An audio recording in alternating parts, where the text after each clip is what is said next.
So students, welcome back for an example of a correlated list using Python.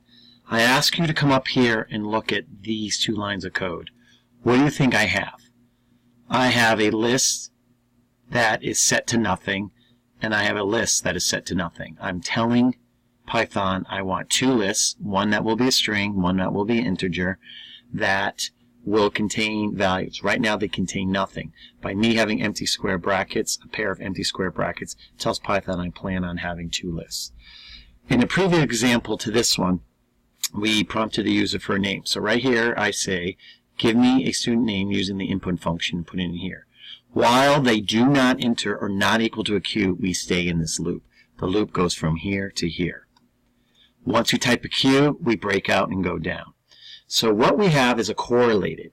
We're going to put a student name here, and we're going to put their grade in the other list.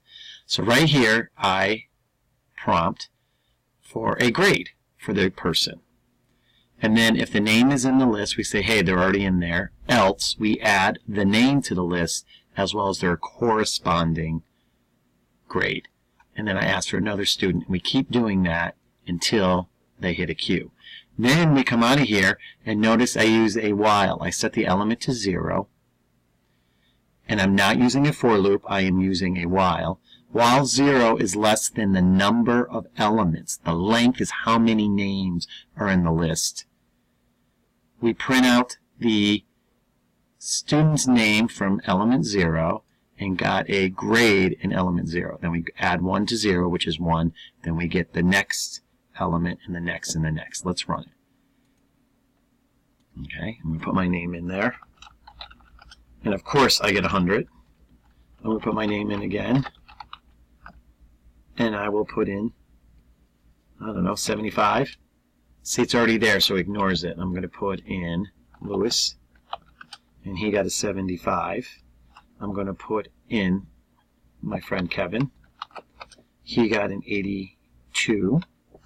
I'm going to put my dog Moose. He's very bright. He got 100. Then I'm going to put my friend Jane in, and she got an 89.